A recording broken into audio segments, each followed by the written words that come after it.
If you've been through something overwhelming and you still feel it in your body, through anxiety, shutdown, anger, nightmares, or constant stress, there's a therapy model that was built specifically for that.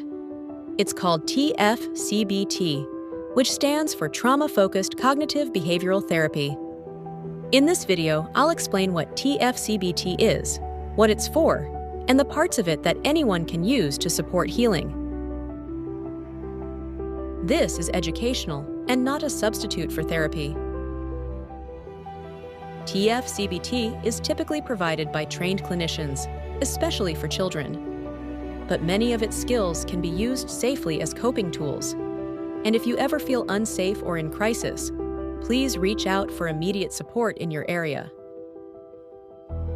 TFCBT is a structured, evidence-based approach designed to help people recover from trauma by combining practical coping skills, gradual, supported processing of the trauma, and strong caregiver or support involvement when working with kids. TFCBT follows a roadmap often remembered by the acronym PRACTICE: psychoeducation and parenting skills, relaxation, effective expression and regulation, cognitive coping trauma narrative, and processing in vivo mastery of reminders, conjoint sessions, enhancing safety and future development. First is psychoeducation, learning how trauma affects the brain and body. The message is, your reactions make sense.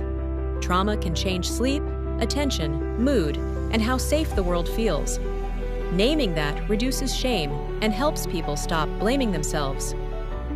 Next is relaxation, because trauma lives in the nervous system. Here are TFCBT-style tools anyone can try. Slow breathing. Inhale 4, exhale 6.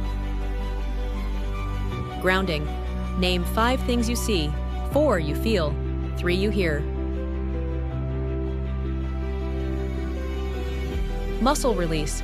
Tense and relax muscle groups. These aren't about erasing trauma. They're about bringing your body back into the present. Then we build emotion skills, identifying feelings, noticing body cues, and learning what helps. A simple tool is a feelings scale, 0 to 10. When you can name "I'm at an 8, you can choose the right coping skill instead of getting swept away. Cognitive coping teaches the connection between thoughts, feelings, and actions. Trauma often leaves people with painful beliefs like, "It was my fault," "I'm not safe anywhere," or "I'm broken." TFCBT helps you test those beliefs gently and replace them with truthful, supportive alternatives. Then comes the trauma narrative, gradually telling the story in a safe, structured way so the memory becomes less powerful. This part is usually best done with a trained therapist because it can bring up strong emotions. But the key idea is important. Healing isn't avoidance. It's processing at a pace your nervous system can handle.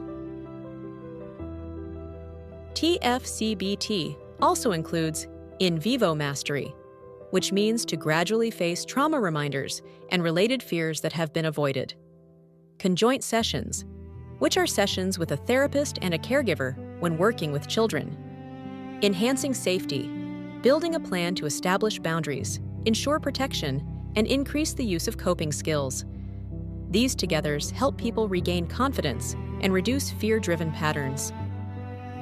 Even if you're not in TFCBT therapy, you can use its core tools by using relaxation skills to help regulate your body, knowing and naming what emotions you are feeling, as well as what triggers them.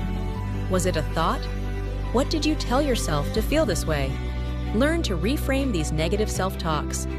Take one small step towards safety and support by establishing boundaries, using coping skills, identifying a trusted person or a therapist. And if trauma is significantly impacting your life, TFCBT with a trained clinician can be life-changing.